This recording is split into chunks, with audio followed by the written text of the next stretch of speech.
ଆସିଛି ସୁଯୋଗ ପ୍ରଭୁ ନାହାନ୍ତି ତ ତୁମ ପରେ କ୍ଷୁଧ ଖ୍ରୀଷ୍ଟଙ୍କୁ କରହେ ତ୍ୱରିତେ ସାକ୍ଷାତ ଶେଷ ବିଚାରର ଦିନ ଯେ ନିକଟ प्रिय श्रोता बंधु प्रभु श्रीख्रीष्ट गौरवमय नाम आपन को शुभेच्छा। पवित्र बाइबल माथ्यू लिखित सुसमाचार 15 अध्याय 28 पदरे आमे यहीपरि पाठ करूँ। से जीशु ताहाकू उत्तर देले, गो नारी, तुम्भर बड़ विश्वास, तुम्भर इच्छानुसार तुम्भ प्रति घटू।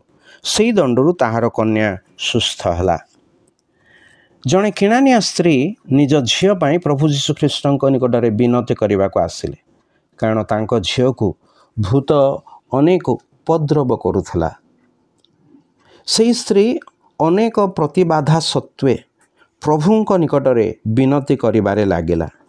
प्रभु तांको विनती और विश्वास देखी तांको प्रशंसा करी कहिले, तुम्भ इच्छानुसार तुम्भ प्रति घटू। से दंडरू ताहार कन्या सुस्थ है। तेबे ईश्वर कहार प्रार्थना श्रवण करती? जॉन लिखित सुसमाचार 9 अध्याय 31 पदरे आमे यहीपरि पाठ करूँ।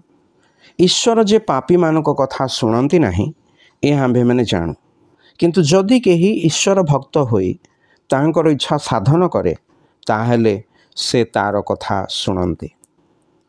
तेबे जड़े पापी मनीष किपरि ईश्वर भक्त होई पारे?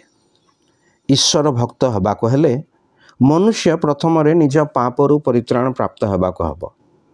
पापरू और पापर दंडरू मनुष्य को मुक्ति देवा निमंते प्रभु यीशु ख्रीष्ट रे क्रूस रे आपना को बलिदान कले। तृतीय दिन में मृत मान मध्य उत्थित हेले, जेपरी जे कही तांकटारे विश्वास करे से परित्राण प्राप्त हुए एवं से मुक्ति प्राप्त हुए तथा ईश्वर भक्त हो जाए। आउ ताहार प्रार्थना ईश्वरंकर उत्तम सुग्राह्य और सिद्ध इच्छा अनुजाई हुए।